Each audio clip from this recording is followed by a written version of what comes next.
Olá, este é o programa Por Dentro da Política e eu vou conversar com o deputado Ramalho da Construção do PSDB. Sempre bem-vindo ao estúdio da TV Assembleia SP, deputado. Eu que agradeço pelo convite e a oportunidade de estarmos aqui esclarecendo aí alguma coisa que acompanhamos. Prestação de contas de mandato, o deputado vai à tribuna dessa Casa de Leis e fala sobre a questão do desemprego, que é uma chaga moderna mundial, mas aqui no Brasil tem afetado aí 12 milhões de trabalhadores. Qual é a sua maior preocupação? O senhor, que também é sindicalista, está à frente do Sindicato dos Trabalhadores da Construção Civil. A construção civil tem pago um alto preço em termos de desemprego? Sim, sem dúvida. Nós, nos últimos 3 anos, perdemos, com carteira assinada, 12 milhões de postos de trabalho. 12 milhões? 12 milhões. Somado aí a mais ou menos uns 11 milhões dos que já estavam, né? Aqueles que ficavam aí sem ocupação, o Brasil hoje tem 23 milhões de pessoas sem ocupações. E o setor da construção civil, claro, é o que mais perdeu. Nós perdemos, comparação 2011 a 2015, do ano passado, nós perdemos 800 mil postos de trabalho. Quer dizer, até o ano passado, 750 mil postos. Até agora, recentemente, dados do CAGED, 800 mil postos de trabalho. Considerando que para cada um emprego no setor você gera mais 2,2 empregos, então nós temos aí uma perca muito grande na cadeia produtiva que responde por 14% do PIB brasileiro. O deputado externou sua preocupação em audiência com o presidente da República em agosto.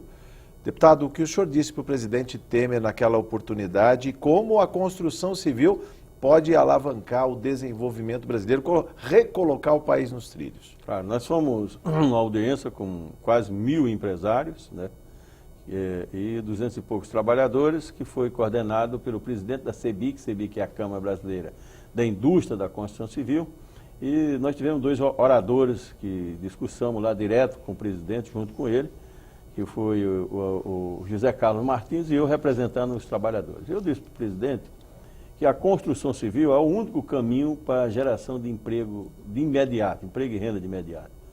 Primeiro porque responde por 14% do PIB brasileiro, da cadeia produtiva brasileira.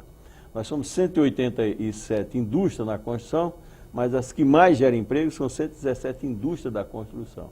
E com apenas R$1 bilhão, se você pegar R$1 bilhão e dividir 1 bilhão por 76 mil, que é o valor para construir o projeto Minha Casa Minha Vida, cada unidade, você constrói 13.157 unidades. Considerando que para cada uma unidade você gera 1,2 emprego, nós criamos direto 15.880 empregos diretos. Mas considerando que esse setor, para cada um trabalhador direto na construção, você gera mais 2,2 empregos, quer dizer, com R$1 bilhão você gera próximo de 50 mil empregos, 51 mil empregos, mais de 50 mil empregos com apenas R$1 bilhão. Bem diferente de outras indústrias. Sim, uma indústria automobilística, por exemplo, que injetasse esse mesmo bilhão, geraria talvez algumas centenas de empregos. Quase nada. Primeiro que com 1 bilhão não gera nenhum emprego no setor da indústria. O governador Geraldo Alckmin, comentando dias atrás, ele me disse: Ramalho, eu inaugurei recentemente uma indústria grande, famosa, aqui no interior de São Paulo, que teve um investimento de 82 bilhões de dólares, quase 300 bilhões de reais, e para gerar 213 empregos. Porque é totalmente diferente. Você pega algumas indústrias, ela vem montada, um determinado carro vem montado, você tem um determinado carro aí, ele chega no Brasil com 9 mil dólares. E depois é vendido por 140, 150 milhões de reais. Ele vem numa caixinha, o que faz lá? Monta, porque ele gerou emprego mesmo lá, onde foi fabricado. E vem secadeira, vem desmontado e monta aqui. Monta aqui, só que o investimento para isso é muito alto, 82 bilhões de reais para gerar 213 empregos. Habitação, você combate o déficit habitacional, que hoje está na ordem de 6 milhões e 500 mil famílias que não têm casa para morar no Brasil. Isso no país, aqui em São Paulo? No país. Em São Paulo, nós temos aproximadamente 1,5 milhão de famílias sem casa para morar. Morando em favelas, cortiços? Não considera essas, não. Morando com a sogra, morando de favores ou de aluguel. Porque aqui mora na favela, ele não responde que não mora em moradia. Aí nós temos uma outra... Ele diz que tem um teto. Ele diz que tem um teto. Aí nós temos uma outra somatória no Brasil. Enquanto 6.500 famílias no Brasil não têm casa para morar, mora de 6 aluguel. milhões e 500 mil. São 6 milhões e 500 mil. 18 milhões e 750 mil famílias moram em residências inadequadas. Aí sim, entra essas comunidades que hoje não dá para falar de favela. Favelas, comunidades. Entra comunidades. chamadas comunidades, que é isso, favela, cortiço, as pessoas que moram ali com contrato de gaveta, que compram, repassam, né? Mas não pode chamar de moradia. Tanto é que... Submoradias ou moradias inapropriadas? Submoradia, que é uma outra preocupação que nós levamos para o presidente da República e felizmente já saiu um projeto de lei que garante na área fundiária a regulamentação dessas posses. Só para o nosso telespectador fixar esse número, R$1 bilhão em investimentos, 13 mil empregos? 13 mil? Não, emprego dá 15 mil, 880 mil empregos diretos, mas ele constrói 13.157 moradias, considerando o projeto Minha Casa Minha Vida de 76 mil, porque... É possível construir com menos que isso? É possível construir com menos. Na cidade de São Paulo, não. Na cidade de São Paulo é 96 mil, porque aqui virou Casa Paulista, né? Sim. Então, soma-se 76 mil, mais 20 mil do subsídio que o governador tem colocado a fundo perdido para que possa construir na cidade de São Paulo e na grande São Paulo, algumas cidades. Mas você pega algumas cidades do interior do Brasil, se constrói uma casa tendo terreno com 30 mil, 36 mil reais. Mas agora, vamos essa pelo ousadia, limite que é 76. Essa ousadia resolve pelo menos dois problemas de imediato, ou seja, o problema do emprego, que também socorre os governos com a geração de impostos, e, por outro lado, a questão da habitação. Sim, sem dúvida. Olha, é uma conta bem fácil de fazer, porque o cidadão ele tem dois sonhos na vida. Ter um emprego para ter um endereço para ele trabalhar. Eu orgulho dele dizer para a esposa, hoje eu vou trabalhar na empresa, endereço tal. A outra é ele ter a carteira assinada, que lá nos nossos tempos, talvez você é mais jovem, mas na minha época, né, carteira de trabalho valia mais que documento, né? Quem era pego sem a carteira de trabalho era até processado por vadiagem, pessoas desocupadas. Mais do que identidade ou carteira de habilitação. E se você fosse fazer um crediário na época, em algumas lojas até que não existe mais, por exemplo, MAP, que não existe mais, o caderninho do MAP. Era o caderninho do MAP, você tinha que ter o gibi. O gibi era a carteira de trabalho. Quer dizer, hoje nós temos aí 23 milhões de pessoas sem essa carteira. Se esse gibi, que era... O cidadão tinha um orgulho imenso de exibir, de estar lá, jogar em cima do balcão lá do MAP. Estou falando do MAP porque não dá para fazer mais propaganda, porque não existe mais. Mas colocar em cima dele lá e falar, essa é realmente a condição para eu fazer o meu financiamento. Como era em tantas outras casas aí, do comércio, mas se valia de você ter um emprego. Hoje, infelizmente, nós temos essa quantidade imensa de pessoas desempregadas, estou muito preocupado. Não só com isso, com as mudanças também nas leis, que a cada dia que passa tentam tirar, e ainda com a preocupação enorme que qualquer passo que se dá no Brasil, seja em prefeituras, em Estado ou na União, ameaça-se vir com as chamadas aumento de carga tributária. Que não é nem o empresário que paga, você sabe, todas e quaisquer carga tributária, ela é repassada e quem paga é o consumidor. Eu tenho em mãos também um boletim de conjuntura do DIES, que é o Departamento Intersindical de Estatística e Estudos Socioeconômicos, e ele fala do risco de insegurança e esse pano de fundo da paisagem brasileira. A profunda crise política, social que o Brasil segue imerso propicia o crescimento da ofensiva patronal e governamental, flexibilização dos direitos. Olha, deputado, o senhor acabou de falar, né?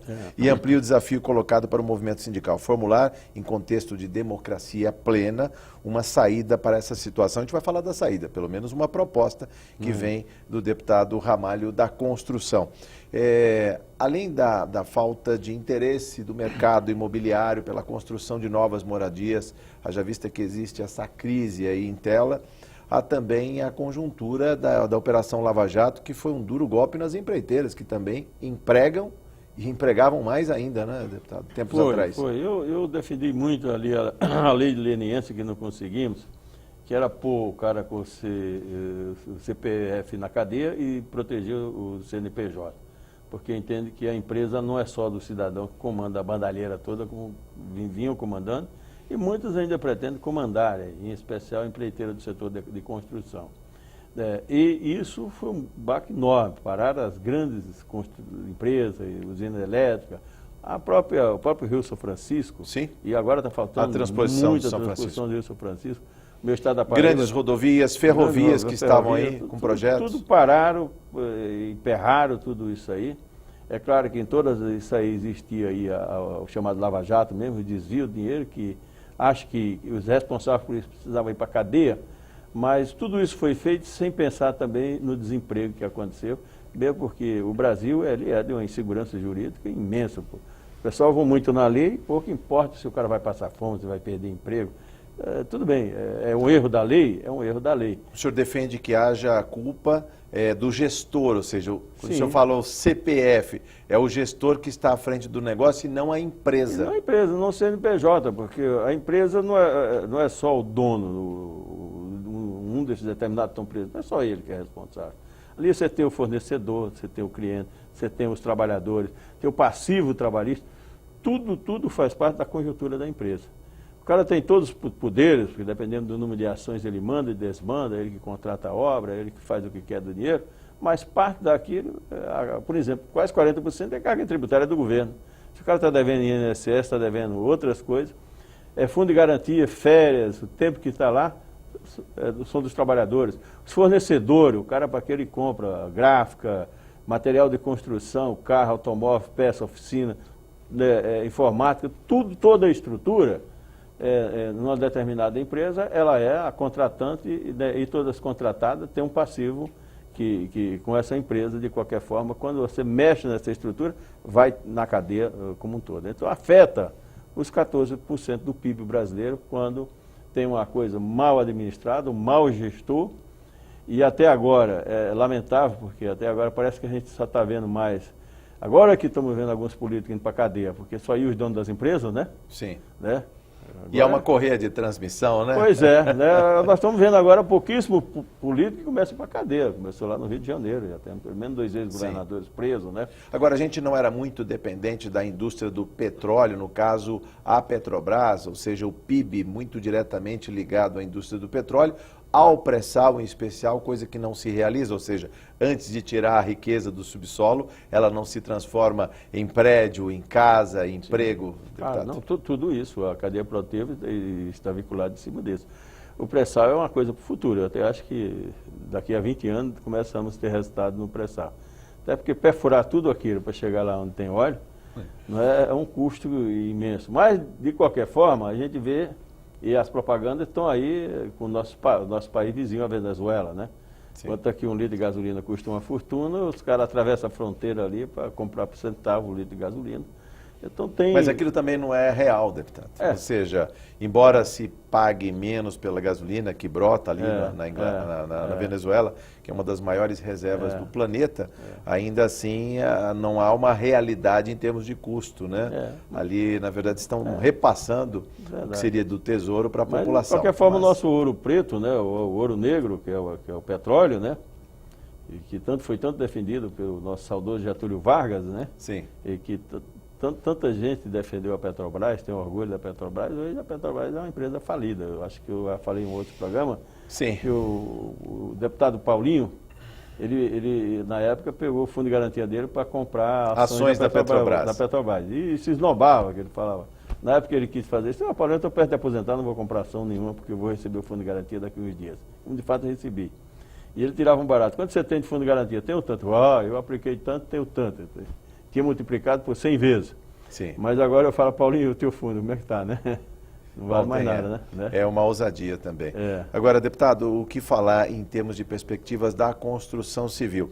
Há boletins também falando que há possibilidade de retomada em 2017, com reflexo no emprego em 2018. A Baixada Santista tem um caso específico lá também sobre a questão de habitação, de moradia e de boas perspectivas no emprego lá.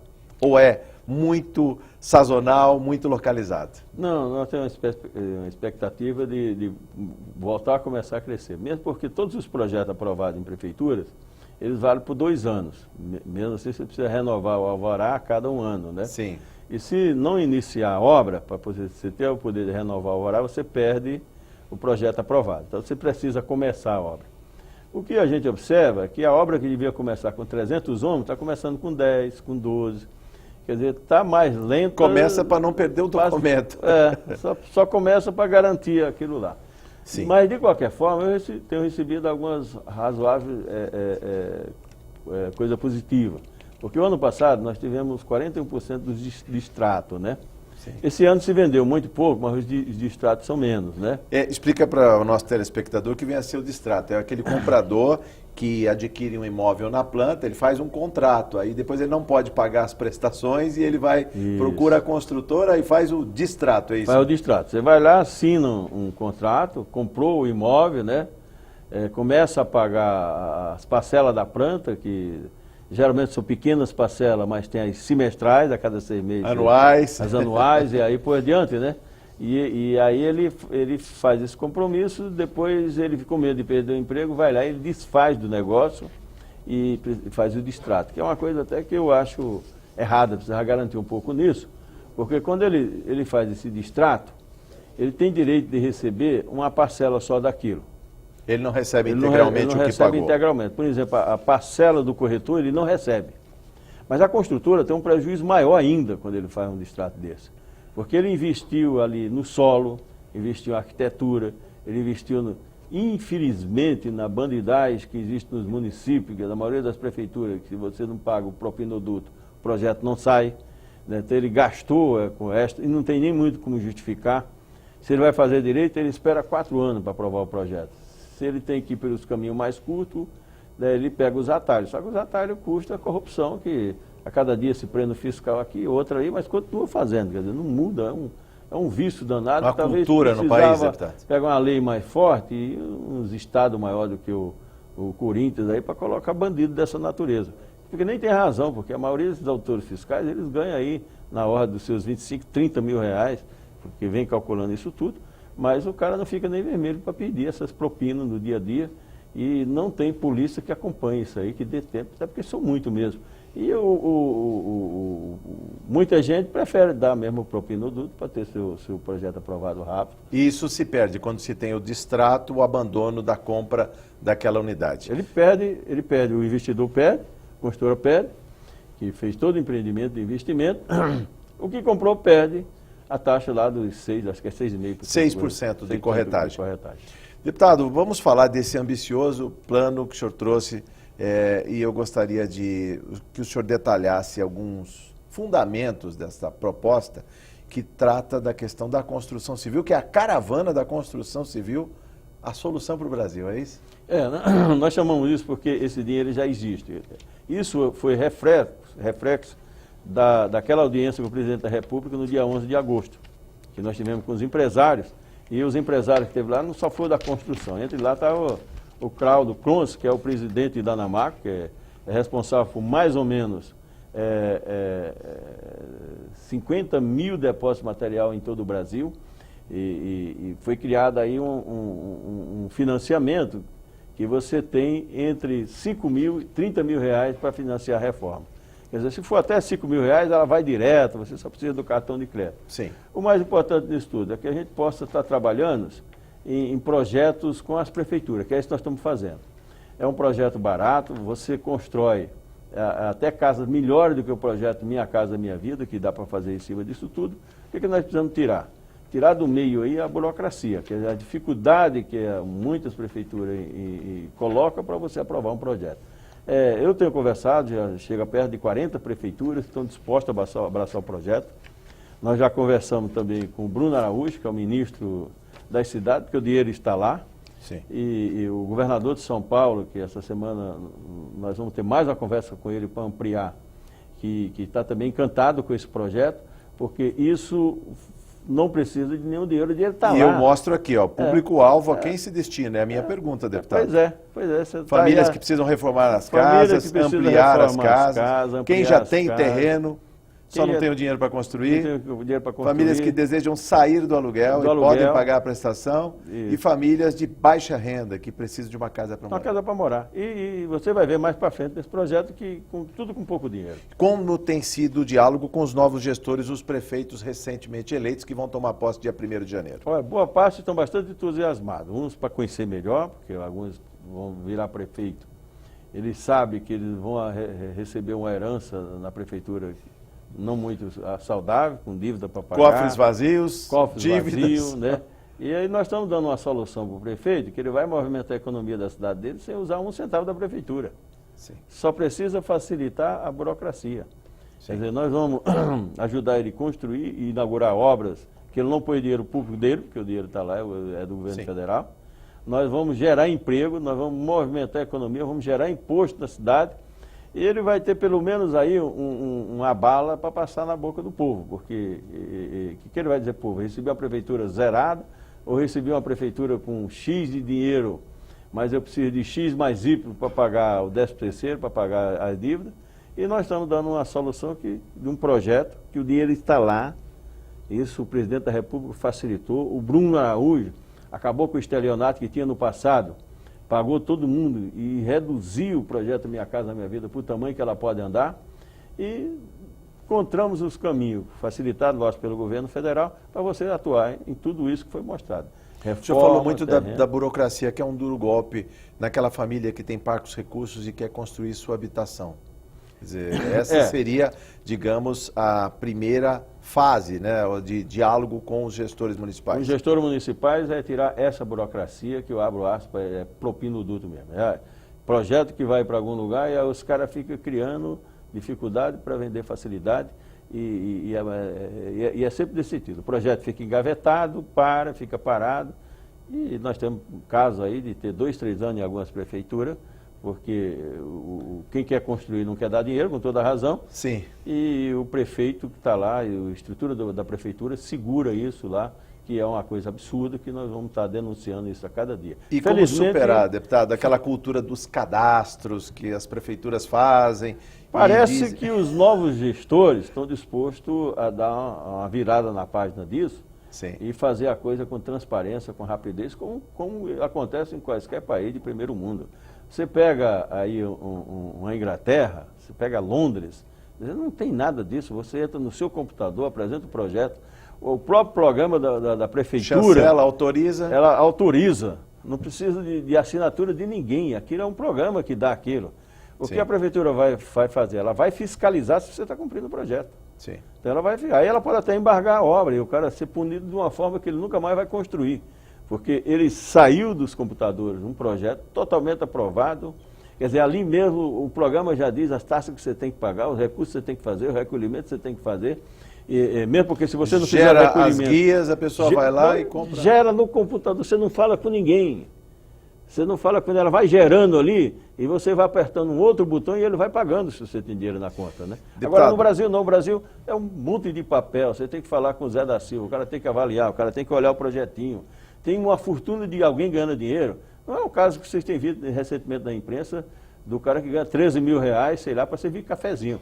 Quer dizer, essa prática... Ela Mas há também aquela condição que as pessoas viram na imprensa, deputado, de um prédio que é para ter 13 andares, de repente ele vai ter 20, vai ter 30 e é embargado por órgãos do IPHAN, por exemplo, órgãos que protegem a paisagem de um entorno, como aconteceu em Salvador. Aí já é uma a operação interligada que foi criada em São Paulo pelo saudoso prefeito de Jânio Quadros estendeu-se pelo Brasil inteiro, né? Sim. Se você pode, você pega a zona 1, a zona aqui do Pacaembu, até o 8º andar. Você preenche todo o plano diretor, não tem problema nenhum. Acima disso aí, você tem que entrar com um projeto. Sim. Que a cada andar você apaga uma ortoga onerosa. Sim. 50% é para ser investido em benefício do entorno, os outros 50% vai para a periferia. Habitação popular. Ia para a periferia.